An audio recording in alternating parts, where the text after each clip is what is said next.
Hello, my name is Nels Tim, and this is part 2 of Atheism Darwinism and why they don't make sense. I just want to thank everyone who viewed and was responsible for viewing my first DVD on YouTube, which was titled Atheism and Darwinism and Why They Don't Make Sense. As I mentioned at the end of the DVD, I will keep track of the reasons why some people choose atheistic Darwinism while others choose biblical Christianity for their worldview. The response I received so far in writing was from the atheist community, which appears that they don't understand my question, or they don't want to deal with it.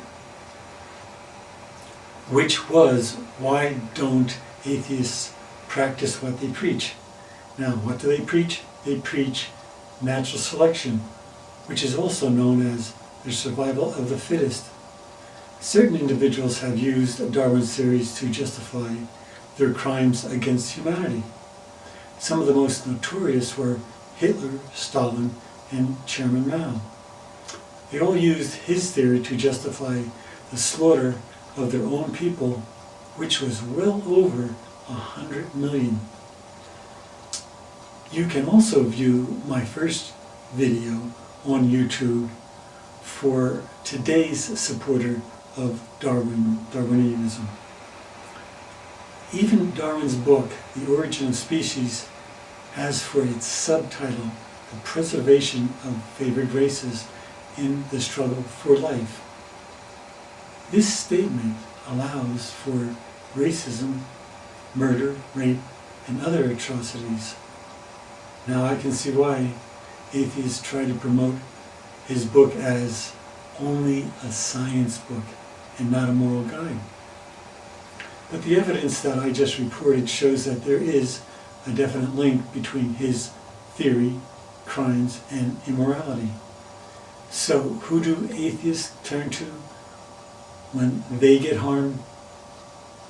They turn to biblical justice in America. Next, my critics try to use his theory to support science. But this is not the issue. But I will answer the questions anyway. Some critics say that Darwinian evolution is a description of the origin of a new species. Now, here's the facts. For evolution to occur, you must have a living thing, right? Otherwise it doesn't evolve. It can't if it's a rock. Now, Darwinists believe that life spontaneously just appeared one day millions of years ago from a rock known, as the Earth.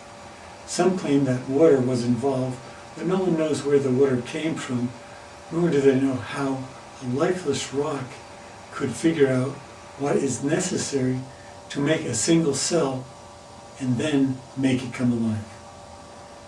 Scientists have tried to recreate life and have failed. And until they can figure it out, the rest is just man's imaginations. So, what's the facts? The law of biogenesis.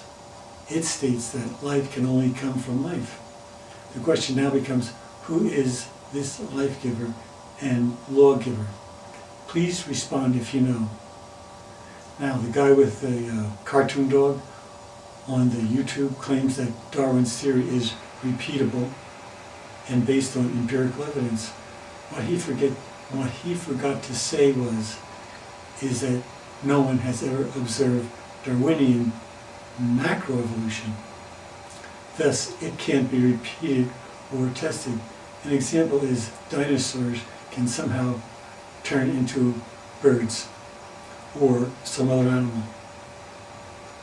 The only thing science knows for sure is that all species reproduce after their own kind and can adapt to their environment. This is known as microevolution, which is also mentioned in the Bible. Now, at the universities, they'll use the example of the dog family and its many varieties. This happens because dogs can only reproduce with other dogs and not other animals. You can find this definition in the book of Genesis in the Bible. Because both terms, microevolution and Darwin's macroevolution, sound similar, this can cause confusion when discussing evolution. So I would like to suggest that we rename the term microevolution to biblical evolution or Genesis evolution. This would help clear up a discussion over evolution. Please let me know what term you would choose. Lastly, atheists are very proud that they only believe in matter because they can test it. The only problem with matter is that all living things have DNA. Now that's the information necessary to build all living things. So where did the information come from?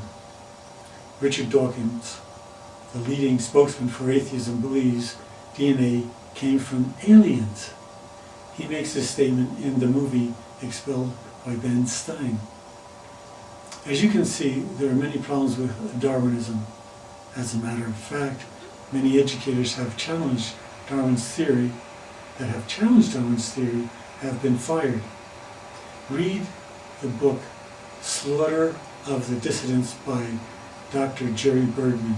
I believe some Darwinists are intellectually dishonest and pose a detriment to your children's education. And so does the past Senator Santorum from Philadelphia, Pennsylvania. He was so concerned over this matter, he attached an amendment to the No Child Left Behind Act, so to provide a fair and balanced discussion over Darwin's theory. Most educators are blocking this amendment. So I have compiled information from secular evolutionists and not creationists who disagree with Darwin's theory. Now, this is important because most people believe that there aren't any secular scientists who disagree with Darwin's theory. I would like to share this information with you, and the way I can do that is I made 3 DVDs. My first DVD of the 3 deals with Darwin's theory and its problems. The other 2 DVDs deal with Darwin's impact on society.